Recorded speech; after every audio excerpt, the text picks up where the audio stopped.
Alors bonjour à tous, donc on se retrouve aujourd'hui donc pour ce live un petit peu spécial, je vous avouerai. Bien, spécial déjà pour moi parce il est assez spontané à vrai dire. Comme ça m'est arrivé parfois donc, de vivre donc des choses qui me bousculent un peu, qui me challenge et du coup, en fait au lieu de garder les choses pour moi, je prends le parti une fois de plus quoi, de me mettre à nu et en fait donc de partager ce que je suis en train de vivre intérieurement, émotionnellement. Et donc dans mes prises de conscience. Alors bien évidemment, donc c'est un début de travail pour moi, un début de chemin. Mais donc voilà, du coup j'ai vraiment l'intention en fait de vous partager ce chemin que je fais pour vous montrer comment je vais utiliser finalement les outils que j'ai, que je connais, qui sont à ma portée, et puis peut-être des aides extérieures si le besoin s'en fait sentir ou que je trouve que c'est approprié. Voilà. Alors, je vais vous parler donc en titre que j'aurais voulu être une autre mère. Voilà. Mais que j'en ai compris quelque chose. Alors, pourquoi je fais ce live? En fait, donc j'ai eu donc une prise de conscience, en gros, sur ma culpabilité. Et je veux donc vous partager en fait donc, mon processus qui commence juste là de guérison, comme je vous ai dit, mais le partager pour aider des personnes aussi qui pourraient se reconnaître cette problématique-là. Et de façon en fait à pas garder une épine finalement dans le pied et juste mettre un pansement dessus ou un cache comme je l'ai fait jusqu'à présent, mais plutôt voilà, essayer de regarder cette épine déjà, qui elle est, comment elle est arrivée là, et, euh, et peut-être essayer de l'enlever, ce serait pas mal. Je pense qu'on marchera beaucoup mieux sans l'épine dans le pied. Alors moi, voyez-vous, j'ai écrit donc un livre sur mon histoire, ça je pense que vous le saviez déjà. Et hier matin, donc voilà, une émotion assez forte est remontée. Alors mon intention c'est pas du tout de plonger dans la douleur, hein, vraiment pas, mais plutôt de montrer en fait comment je peux avancer malgré elle et comment vous pouvez vous aussi avancer. Ouais, donc l'idée quoi, c'est que bon bien sûr évidemment moi je pensais donc cette partie-là de mon histoire, c'est une histoire qui s'est passée il y a 23 ans. Donc vous voyez ça fait longtemps que j'ai cette épine-là quand même. Je pensais, avec tout ce que j'avais fait comme thérapie, tout ça, je pensais avoir, parce que j'ai fait plein de thérapies, j'ai fait 2 psychanalyses quand même, donc avec 2 psychanalystes différents. Le premier c'était vraiment génial, le second ça a un peu moins bien marché je trouve, mais bon voilà, les rapports n'étaient pas les mêmes. Il faut souvent en psychanalyse, quand on fait une analyse, il faut vraiment être bien avec son thérapeute. Et voilà, le premier était génial, mais malheureusement, du coup, j'ai déménagé.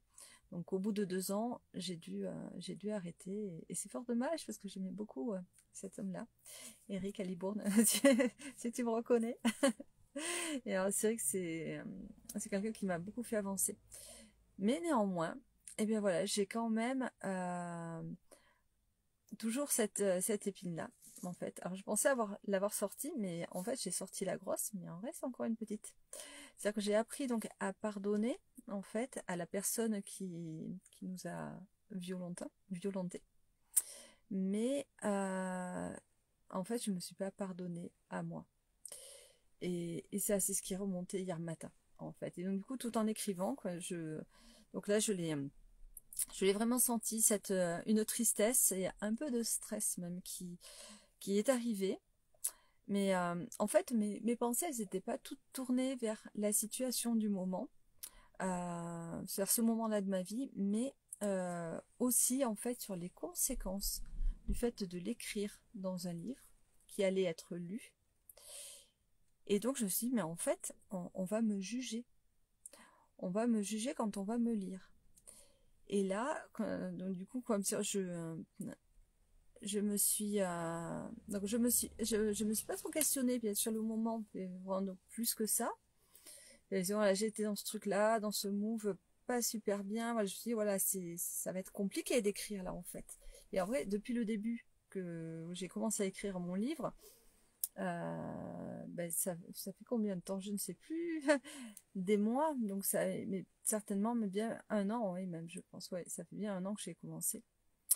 Et, ah non, même plus d'un an, dit-on, plus d'un an. Ouais, je commence à bien progresser, mais c'est vrai que c'est très thérapeutique, en fait, on va décrire la preuve.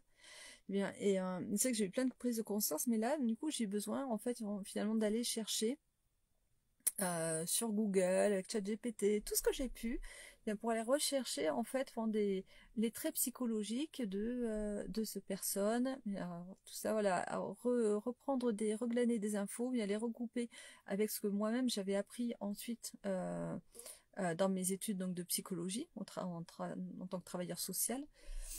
Et mais en fait, du coup, je passais à côté de quelque chose qui m'est revenu après. C'est-à-dire quand j'ai eu donc clôturé cette séance d'écriture, bien sûr, donc je suis retournée donc voir mes enfants, tout ça, et donc on commence à préparer le repas avec l'ami chez qui je suis. Et puis là, en fait, j'ai eu besoin, quoi, ils ont dû lui exprimer ce que j'avais sur le cœur, en fait, mon émotion. Parce que je voyais que j'arrivais pas à m'en défaire, à m'en dissocier. Et alors, donc, du coup, je me suis dit, ok, il faut que je verbalise. Donc du coup, j'ai commencé à lui en parler. Je voyais qu'elle était réceptive. Je me suis dit, bon, je fais très court. Voilà, je lui ai parlé 10 minutes. Et en fait, en 10 minutes, les larmes sont montées. Elle m'a pris dans les bras.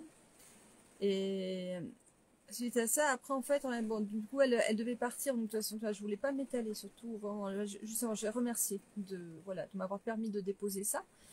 Et puis, elle est partie. Et là, du coup, tout l'après-midi, en fait, j'ai commencé à gamberger. Et à me dire, mais pourquoi j'ai peur d'être jugée, en fait. Et en vrai, je me suis aperçue que qui est-ce qui me juge là de suite? C'était personne ne le savait. Et enfin, ce que j'étais en train d'écrire, du coup, personne encore n'en était trop au courant. Et puis, mon amie, ma copine, quand je lui en ai parlé, elle m'a pas du tout jugée, bien au contraire, elle m'a pris dans les bras et elle m'a dit quelque chose d'important. Elle m'a dit, je crois qu'il faut que tu te pardonnes à toi. Et là, vous voyez, rien que de le dire, j'ai senti cette émotion qui monte euh, ouais, je crois qu'en fait, la personne qui nous juge le plus, ouais, c'est nous-mêmes en fait. On est, ouais, c'est clairement là, c'est vraiment ça. Parce que je vois, ça monte comme, vous savez, les envies de vomir et j'ai des montées comme ça envie de pleurer. Donc je crois que c'est réellement ça, le fait de se pardonner à soi-même qui est important. En écrivant, euh, c'est mon propre regard en fait qui me condamne. C'est ce dont je me rends compte. Euh, En fait, je suis très très dure avec moi-même sur ce moment-là, alors que il y a 23 ans de ça, j'étais encore jeune. C'était mon premier enfant. Oui, j'ai pas été là. J'ai pas entendu les signaux. J'étais amoureuse aussi. Bien voilà, j'étais dans un contexte où je m'étais, enfin, je venais d'aménager du coup justement depuis 3 semaines dans un endroit. J'étais juste depuis 3 semaines aussi au quotidien avec quelqu'un que je ne connaissais pas encore beaucoup. Donc voilà, il y a eu tout ce contexte-là aussi qu'il faut que je suis en train de me rendre compte en fait que je j'avais pas non plus toutes les armes. Bien sûr, évidemment, bon, j'avais l'amour pour ma fille qui était toute petite, qui avait 2 ans et demi, mais j'avais pas la compréhension encore de tout. Et puis j'avais pas non plus la, la sagesse que j'ai aujourd'hui, le recul, de me dire que couper des liens, c'est pas la fin du monde. Voilà, c'est parfois se protéger et aider l'autre aussi. Et protéger surtout. Là, en l'occurrence, c'était protéger mon enfant aussi. Chose que je ne savais pas encore. Euh, c'est vrai que cette blessure, je vois qu'elle est encore présente. Et par contre, je refuse qu'elle définisse mon présent.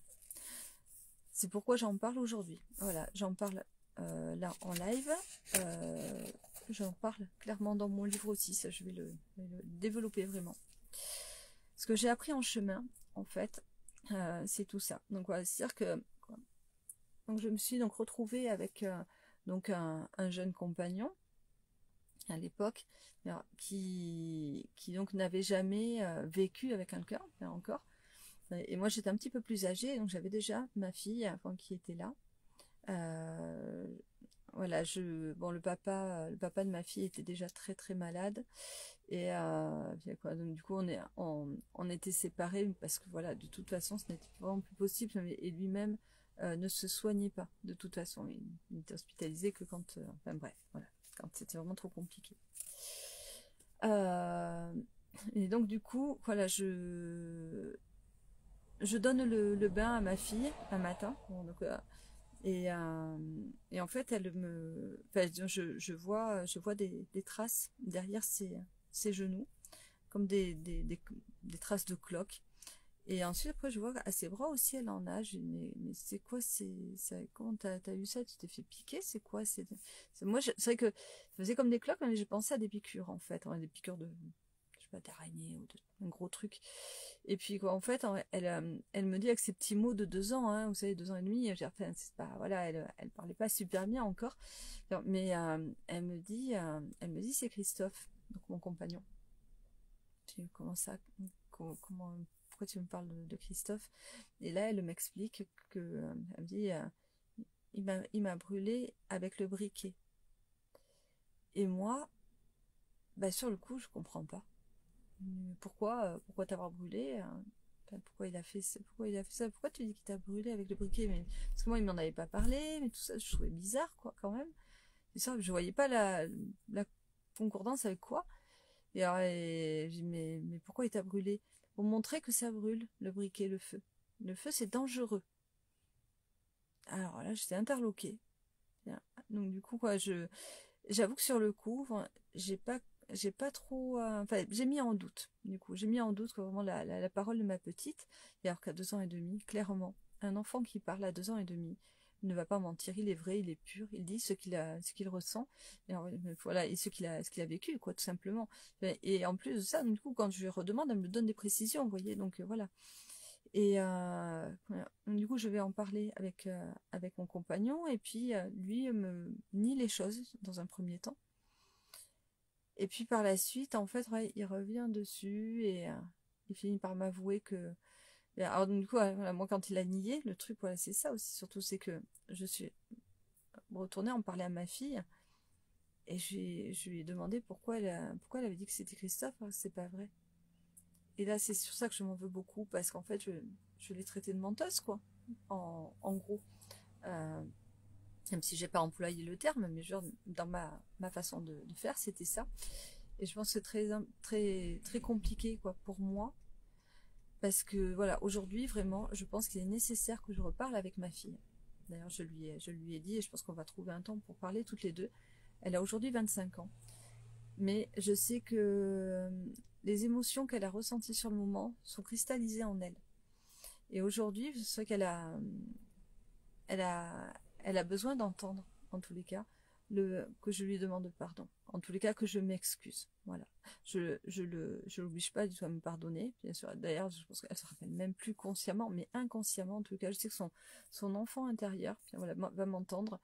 Et je veux que cet enfant intérieur puisse entendre que je suis désolée. Voilà. Vraiment, sincèrement désolée de ne pas l'avoir entendu ce jour-là. Et qu'elle avait raison. Tout à fait raison de me dire la vérité. Et que je la remercie d'ailleurs, parce que c'est ce qui me fait aujourd'hui avancer, certainement. Ce qui va lui permettre elle-même aussi d'avancer. Donc voilà, vraiment de garder cette pureté. Voilà. Et quand elle-même sera mère, c'est pour ça que je vais lui en parler maintenant, avant qu'elle ait un enfant, de façon à ce qu'elle ne rejoue pas ce qui s'est passé dans la mauvaise partie, mais dans la bonne partie. Voilà. C'est-à-dire que si je viens faire mon mea culpa et lui apporter beaucoup d'amour, et la reconnaître, la remettre au centre, je pense qu'elle sera capable aussi de le faire avec ses propres enfants. Déjà, c'est lui accorder son droit d'être, et, du coup qu'elle puisse s'apporter de l'amour elle-même déjà. Donc voilà, pour moi c'était important. Voilà, d'autant plus surtout que donc voilà quoi, lui, donc Christophe, donc par la suite m'a expliqué donc qu'il n'avait pas dit la vérité, que oui, c'est lui qui l'avait bien brûlé avec le briquet effectivement. Et d'ailleurs il a réitéré avec ensuite avec des allumettes. C'est lui qui m'a dit ça. Et il m'a dit que c'était pour lui montrer que ça brûlait, que c'était dangereux.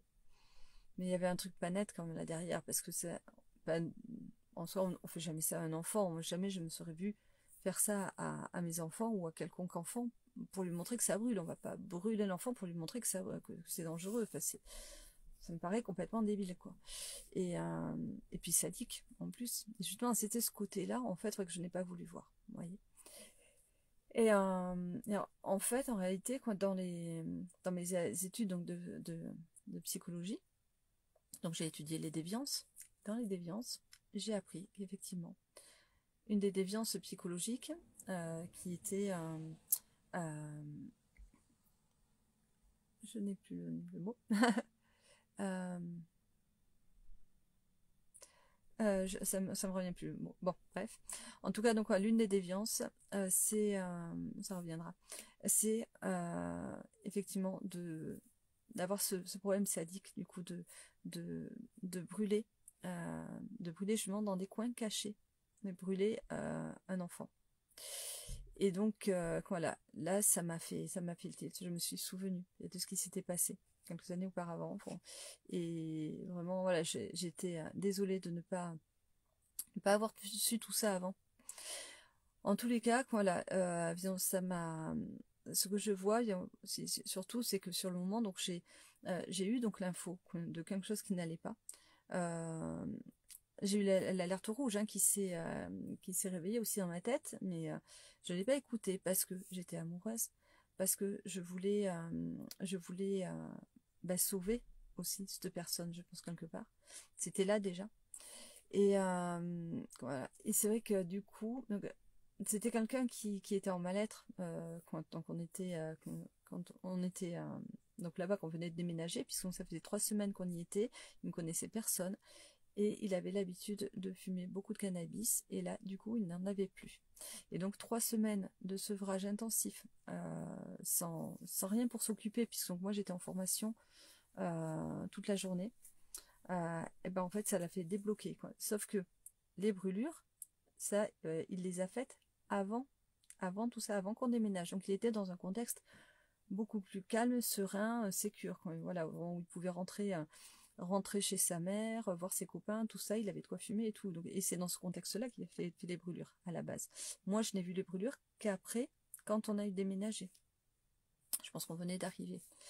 Mais ça, déjà rien que ça aurait dû, en fait, finalement, me donner l'alerte. Et comme je n'ai pas écouté les messages, en fait, ça s'est empiré. Bon, si vous lisez mon livre, vous verrez ce qui s'est passé par la suite, pour ceux qui ne connaissent pas mon histoire. Enfin, notre histoire. En tout cas, il y a eu de très fortes violences, vraiment. Mais qui en même temps, bon, m'ont amené aussi donc voilà, à évoluer sur le travail social. Donc voilà, je voulais être éducateur, même moniteur éducateur à la base. Et au final, j'ai terminé éducatrice familiale, et ce n'est pas pour rien. Voilà, vous comprendrez pourquoi. Mais l'idée, donc du coup, voilà, c'est que moi, ce que j'ai vu, c'était aussi dans tout ça, du coup, la résilience de ma fille. Parce que malgré tout ce qui s'est passé par la suite, eh bien, elle, en fait, elle a pardonné instantanément, finalement, à cet homme. Et merci beaucoup, Michael. Ouais, j'avoue que, tu vois, pour moi, c'est difficile autant d'enlever les épines que d'en parler. D'en parler comme ça, en public. Mais en même temps, voilà, je préfère toujours me mettre à nu et, comme je dis, voilà, avancer tel que je suis, c'est savoir être aussi. Et voilà, c'est vrai que du coup, donc ma petite, en fait, finalement, elle a su lui pardonner, et elle avait un profond amour pour lui, finalement. En fait, elle a aidé aussi à réparer des choses, je pense, clairement. Mais voilà, moi je suis restée très en ambivalence sur tout ça, mais pourtant, en même temps, je l'ai vu vraiment évoluer. Et donc du coup, c'est vrai que j'ai quand même fait le chemin, petit à petit, donc du coup de ce pardon aussi, de revenir vers lui. Malgré tout, vraiment, bien sûr, quand mon livre va paraître, je vous invite vraiment à le lire. Parce que ça, c'est un passage, bon, il y a eu beaucoup de passages que j'ai, voilà, où j'explique les choses et que j'ai transformées. Comment je les ai transformées, j'ai vécu vraiment des choses assez douloureuses. Mais voilà, ce passage-là est extrêmement fort, je trouve, d'enseignement. Et je le dis vraiment avec beaucoup de recul, comme si même presque c'était pas ma vie finalement. Et voilà, pour comprendre comment on peut vivre dans un schéma où on devient victime, effectivement, mais que on devient aussi acteur finalement de cette violence-là qui nous est faite, qui est faite à à notre famille. Et ça se passe en fait, et comment on reste amoureux de son bourreau en fait. Mais comment aussi on peut s'en sortir finalement, parce que bon, j'ai fini par arracher mon cœur, hein, clairement, mais c'était nécessaire et j'ai eu cette prise de conscience, heureusement, mon Dieu. Mais voilà, tout ça je l'explique en fait dans le livre et je pense que ça va aider beaucoup de personnes qui vont s'y reconnaître certainement et à terminer aussi, terminer donc le processus, et je souhaite de tout cœur vraiment arriver à le terminer moi-même aussi, de non seulement pardonner à la personne, mais se pardonner à soi-même. Et ça, c'est le chemin que je suis en train de faire. Je pense que mes enfants m'ont beaucoup appris de ce côté-là. Et ouais, c'est vraiment ce que je retiens en tous les cas de ce que j'ai vu de cette histoire.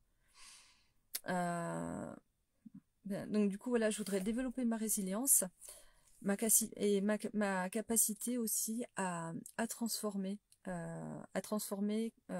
une douleur en force. Voilà, c'est ce que je fais toujours. Et je pense que même là aussi, je peux arriver à le faire. Alors j'avoue que hier, j'ai quand même beaucoup pleuré et ça m'a fait beaucoup de bien. Aujourd'hui, je pense que la clé pour moi, ma prise de conscience, ça a été le fait d'écrire. Donc vraiment pour moi, ça passe par l'écriture. Donc je pense que je vais encore libérer en faisant de l'écriture spontanée, chose que je fais faire dans mes ateliers du carnet de deuil. Donc du coup, où je vais écrire en fait autour soit d'une image, soit d'une photo, soit d'un symbole. Donc voilà, je vais choisir vraiment en conscience, peut-être faire une méditation aussi pour choisir le symbole ou l'image qui correspondra le mieux, pour me mettre au centre et écrire autour de cette culpabilité finalement, pour venir la vider en fait tout ce qu'il y a là derrière. Qu'est-ce que ça signifie cette culpabilité pour moi, et, euh, et amener le pardon petit à petit. Voilà. Alors je ne sais pas si vous-même vous avez déjà vécu quelque chose comme ça de compliqué, où vous avez la culpabilité du passé qui revient donc se jouer. Et est-ce que vous avez réussi en fait à trouver quelque chose pour avancer? Comment vous avez fait? Alors, si vous voulez le partager ici, c'est vraiment un espace bienveillant, hein, pour le coup. Voilà, vraiment, on vient tel qu'on est, hein, même si on n'est pas à McDo. Excusez-moi du jeu de mots.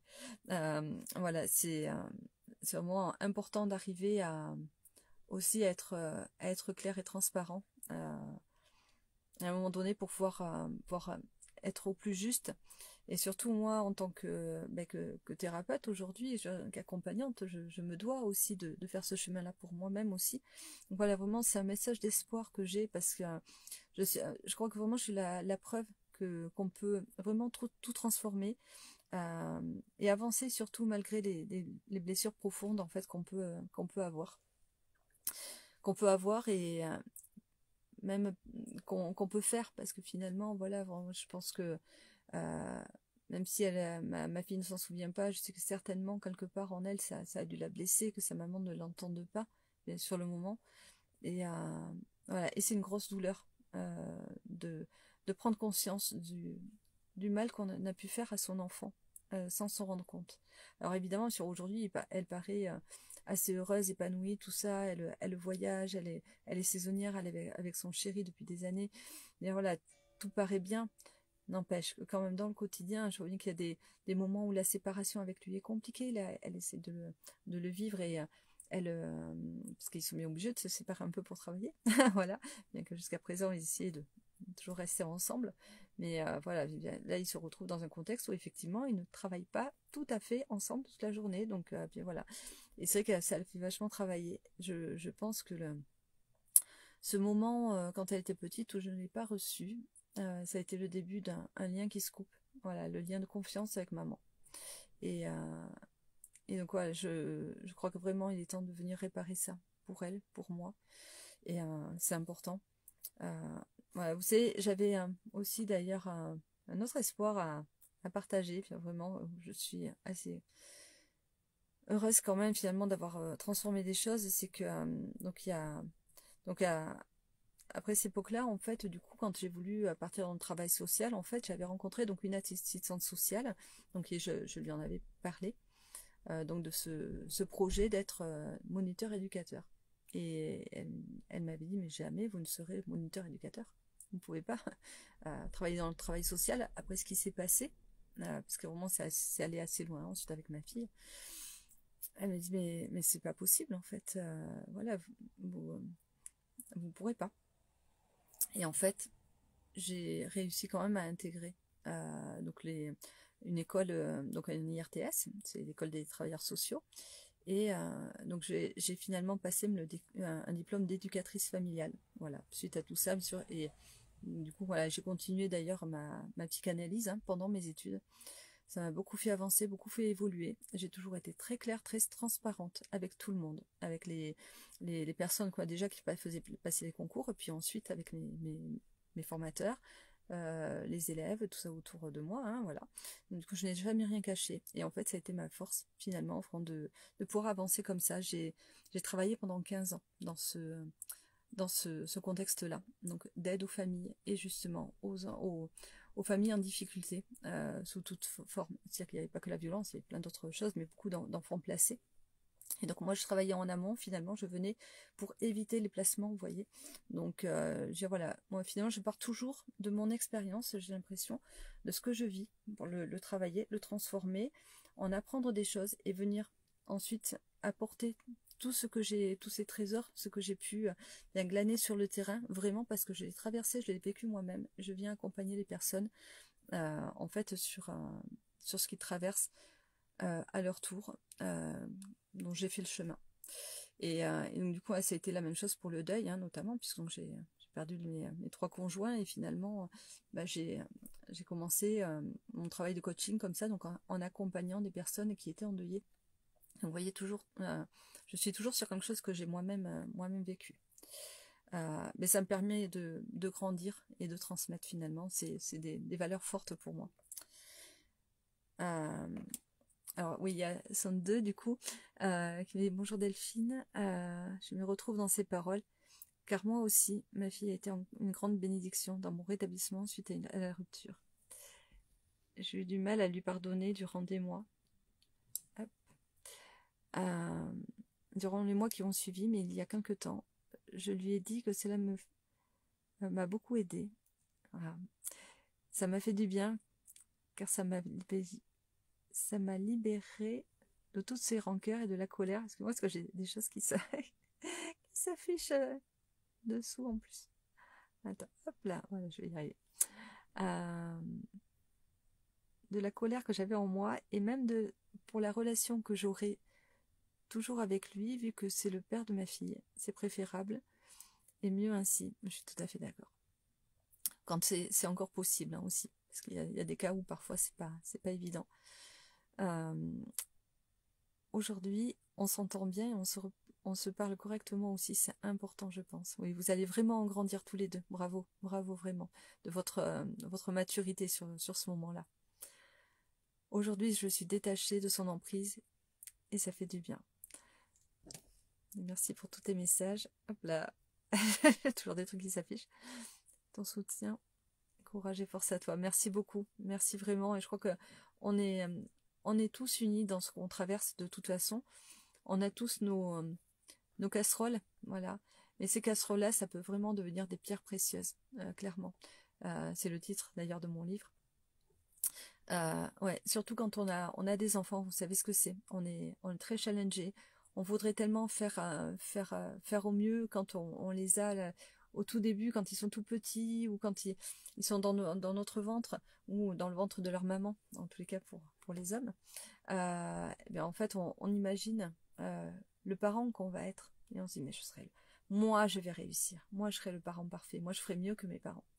Voilà. Et en fait, on se rend compte parfois bien souvent, des années après qu'on s'est loupé. Voilà. Et ça, c'est terrible à vivre sur le moment.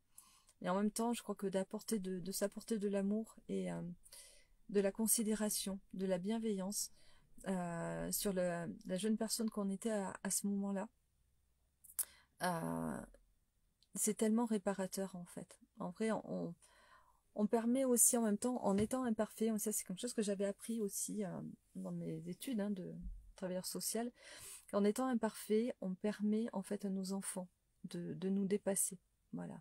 Donc reconnaître nos erreurs, c'est super important. On n'est pas au-dessus de tout. Voilà.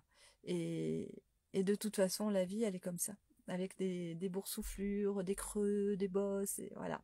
C'est pas linéaire du tout. On a l'été, mais on a aussi l'hiver. Voilà. On a du soleil, mais on a aussi des bourrasques, comme aujourd'hui. Ça souffle pas mal au dehors et il y a du vent, il y a de la pluie, tout ça. Mais c'est ok parce que au final, c'est ce qui nous permet aussi d'apprécier quand tout va bien. Et c'est vrai que nous louper, le fait de les reconnaître, ça nous permet aussi d'apprécier à sa juste valeur qui on est. Et je trouve que ça montre aussi l'exemple aux autres et notamment à nos enfants, voilà, de savoir s'accueillir dans son intégralité et avec tous nos manquements, voilà. Parce que voilà, c'est comme ça, c'est la vie. Et ça n'empêche qu'on les aime énormément. Et l'important, c'est d'avoir les aimer en s'apportant soi-même aussi de l'amour. Voilà. Alors, moi, vraiment, je m'engage en tout le cas à transformer cette histoire en force pour moi, déjà, mais aussi pour les autres, pour le transmettre. C'est ce que je fais par les coachings, par mes lives, par mon livre, peut-être d'autres livres aussi que j'écrirai par la suite. En tout cas, je suis vraiment en cours de développement de tout ça. Et ouais, je vous invite vraiment à vous accueillir dans ce que vous êtes. Et si vous avez des choses qui sont compliquées, faites de l'écriture spontanée. Mais vraiment, c'est bête, j'ai pas pensé à amener mon petit calepin du coup sur lequel fait mon carnet de deuil du coup. J'aurais pu vous montrer à quoi ça ressemble. Je vous mettrai certainement une photo.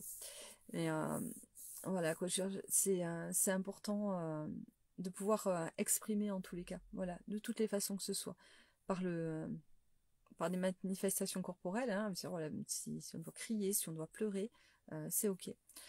Pouvoir exprimer aussi en écrivant, si c'est possible. Et l'écriture spontanée, pour ça, vraiment, c'est génial parce que vous commencez à écrire et en fait, vous ne lâchez pas le stylo. Vous continuez d'écrire, même si ça paraît débile, incohérent, vous pouvez y aller. Et tiens ma chéché, ma puce. Tu pourras regarder le live. Ouais, je t'y invite. De toute façon, on va parler toutes les deux, je pense. Vraiment, ouais, faites cette thérapie d'écriture spontanée, c'est important. Si vous avez quelque chose à libérer, en tous les cas, c'est extrêmement thérapeutique. Moi, je vais trouver un temps pour déjà donc voilà faire cette méditation qui va me permettre de voir ce que je mets au centre, vraiment, de quoi je pars. Et puis ensuite, je vais effectivement me lancer sur cette écriture où je vais remplir toute la page. Parce que j'ai besoin de décharger des choses, beaucoup de culpabilité beaucoup trop, qui est là. Et j'ai envie d'avancer. Et je sais qu'en avançant, en défaisant des choses, en guérissant en moi, ça va permettre que ma fille aussi guérisse. Voilà. Donc, de certaines choses. Voilà. Dont t'as peut-être même pas conscience, ma poupette. Mais en tous les cas, ouais, je pense que l'enfant intérieur, lui, il entend. Il sait. Et ouais, c'est vraiment important de couper ces liens néfastes qui n'ont plus lieu d'être quand on en prend conscience, en tout cas. Alors, et aussi, je voulais te dire, j'ai plus d'éducateur pour Nana, elle m'a dit que j'étais une bonne maman. Ouais, ça j'ai vu, c'est génial. C'est waouh. Je sais tellement de ce que tu vis parce que j'ai vécu moi-même. Ensuite, je l'ai fait vivre aussi à des personnes où j'étais tellement heureuse de plus avoir à les accompagner en fait. Et quoi, vraiment que... Alors c'est que c'est pas arrivé souvent, mais les fois où c'est arrivé, où on s'est dit au revoir, et ça y est, la mesure est élevée, parce que le JAF l'avait décidé, que ouais, challenge relevé, ouais, c'est vraiment un pur bonheur, oui, de retrouver une stabilité familiale comme ça. Ah, ouais, et tu es une bonne maman, c'est clair. De toute façon, on est toujours des mères suffisamment bonnes, de toute manière. C'est tout ce qu'on nous demande, c'est tout. Ça a été très réconfortant de l'entendre dire, même si moi, je le savais au fond de mon cœur, mais on doute parfois, car être maman solo, ce n'est pas facile à gérer, tout à fait. Mais j'y arrive, et je ferai toujours en sorte de l'élever correctement, ou du mieux que je puisse faire. Mais j'en suis persuadée, mais tellement persuadée. Tu sais quoi, en fait? Même c'est certainement elle qui va t'élever, qui va te permettre de grandir. Bon, moi, j'ai 4 enfants, en fait, et, euh, et les 4 m'ont vraiment permis, et me permettent encore aujourd'hui de tellement avancer. Et voilà, mais encore aujourd'hui, vous voyez, c'est incroyable ce que nos descendants en fait peuvent nous apporter. Vraiment, je t'encourage à voilà, rester surtout très très en lien avec elle et toujours être vrai, à être transparente, lui dire tout ce que tu ressens, ce que tu penses. Voilà, ils peuvent entendre vraiment les enfants. Ils ont même besoin d'entendre d'ailleurs. Moi, je sais que hier, j'ai tout expliqué devant mes enfants. Ils n'étaient pas au courant en fait. Ils ne savaient pas ce qui s'était passé. Et ouais, c'est sûr, c'est elle qui m'apporte beaucoup et me fait grandir. Mais ouais, c'est clair. Ouais, les enfants, c'est vraiment des pierres précieuses aussi. Je pense que t'as un bel amour avec toi. Et, euh, et je pense qu'elle est là aussi pour son papa, de toute façon. Elle va vous apporter à tous les deux. Et alors, déjà, vous voyez, elle vous permet de rester en lien et de vous obliger en fait à vous entendre, à parler de tout ça. Si elle n'avait pas été là, certainement que vous n'auriez pas continué de vous voir et de parler. Alors que là, justement, du coup, ça vous oblige à grandir en fait dans votre relation, d'apprendre à avoir une autre communication un peu plus ouverte. Et ouais, vraiment, enfin, moi je sais que ouais, les enfants nous apportent cette ouverture obligatoire finalement. C'est aussi une raison de continuer. Bien souvent, parce que combien de fois, en vrai, hein, on a envie de baisser les bras quand c'est compliqué dans la vie. On se dit, non, mais en fait, j'ai mes enfants, je peux pas les laisser. Donc voilà, on essaie de reprendre le dessus. Vous savez, moi, j'ai traversé aussi plein d'épreuves, et notamment les épreuves des addictions, hein, aussi, drogue, alcool. J'ai connu tout ça. Clairement, je me suis fait aider. Ouais, j'ai eu besoin de prendre conscience, de me voir. Et en fait, ouais, je me suis réellement vue un verre à la main avec ma petite à côté, quoi. Et je dis, mais en fait, je peux pas lâcher mon verre. Et c'est pas juste. Parce que là, il se passe quoi que ce soit, je peux pas prendre la voiture, en fait. Donc voilà, des prises de conscience comme ça, c'est vraiment l'enfant qui vient nous faire une grosse lumière sur soi et dire, mais en fait, t'as un problème, ma fille, t'as un problème. Et tu fais quoi maintenant? Tu choisis. C'est ton verre ou c'est ton enfant? Aujourd'hui, c'est ce qui me permet aussi d'être bienveillante sur cette thématique-là aussi, pour accompagner et comprendre les personnes. Vous voyez, encore une fois, toujours partir de soi. Enfin, moi, vraiment, je pourrais plus faire autrement. Je pars de ce que j'ai vécu. Oui, je parle beaucoup avec elles et je trouve aussi très important de leur parler de tout. Et oui, elles nous aiment très très fort tous les deux. Et je suis heureuse que son papa, comme moi, hop là, lui donnons tout cet amour. Et même si on n'est plus ensemble, je sais qu'elle se sent aimée de nous, bien sûr, bien sûr. Un enfant, ce qu'il souhaite le plus au monde, c'est de d'être reconnu par ses deux parents, d'avoir le lien de ses deux parents. Si les parents ne sont pas ensemble, c'est pas grave. À partir du moment où ils se respectent, voilà. On est là pour leur donner cette image-là aussi du couple. Et d'ailleurs, en fait, l'enfant est issu du père et de la mère, et donc pour lui, vous êtes, surtout à cet âge-là, elle est encore toute petite, donc vous êtes encore comme deux parties d'elle finalement. Et donc si vous vous entendez pas, ça veut dire que elle est scindée en deux. C'est pour ça que c'est si difficile.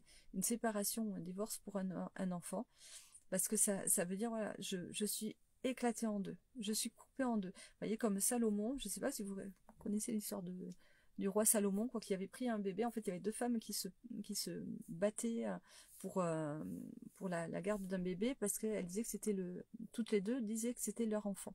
Et en fait, du coup, il a pris le bébé. Et il l'a mis comme ça, donc pendu par les pieds, et je le coupe en deux. Comme ça, chacune aura une partie.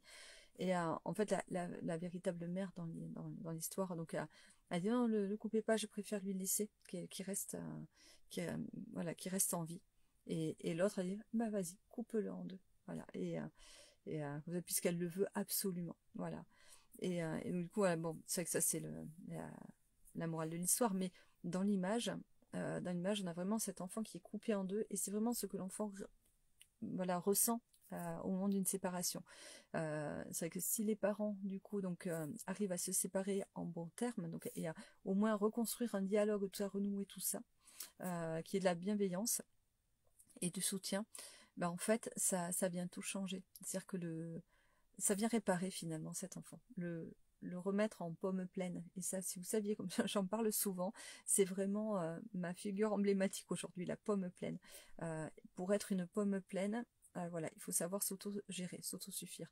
Mais un enfant, lui-même aussi, a besoin qu'on lui apprenne à être plein. Et on lui apprend comme ça, en lui montrant voilà, que les deux parties, le masculin et le féminin, peuvent être, alors je dis masculin et féminin, ça peut être aussi un couple homosexuel, hein, c'est la même chose. Je veux dire, voilà, les deux parties, en tous les cas, doivent être solidaires. Voilà, pour que l'enfant aussi se sente bien. Donc voilà, mais écoutez, en tout cas, je vous remercie vraiment à tous de ces partages. Si vous avez encore des choses à partager, n'hésitez pas surtout. Si vous voulez me parler en privé, il n'y a pas de souci aussi, avec grand plaisir.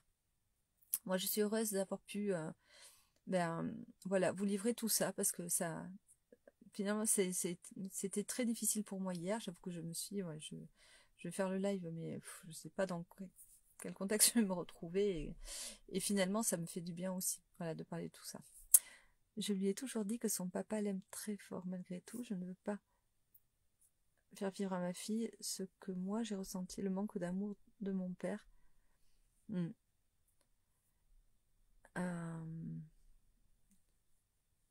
Papa, de mon papa. Et aujourd'hui, ah non, attends, j'ai loupé un truc. Ça défile, ça bouge en même temps.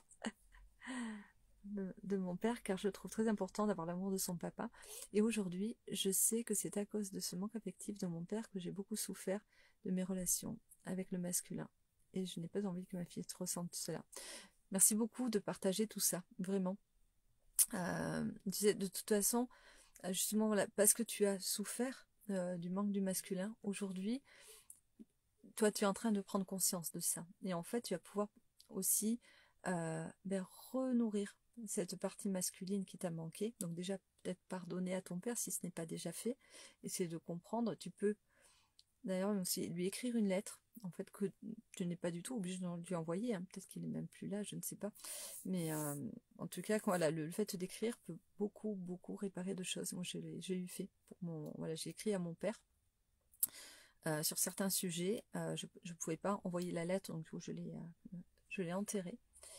Et au final, ça a réparé des choses en moi. Voilà. Bon, aujourd'hui, maintenant, j'ai pu retrouver mon père. Voilà. D'ailleurs, toute ma famille. Là, en 2024, il y a pile un an. Voilà. J'ai retrouvé après 30 ans mes parents et mes sœurs.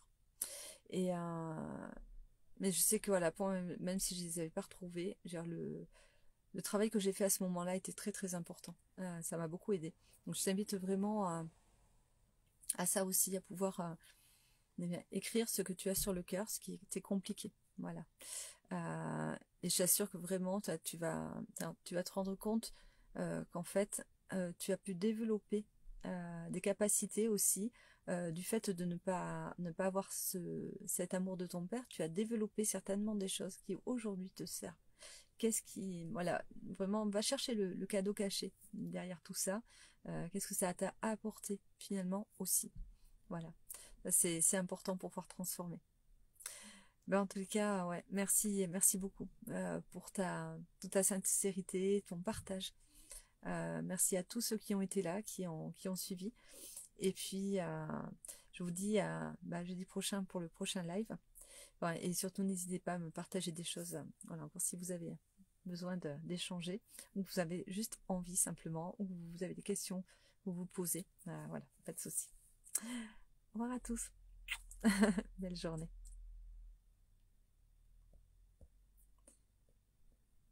Et je peux pas couper. J'ai un truc juste devant. J'attends que ça s'enlève.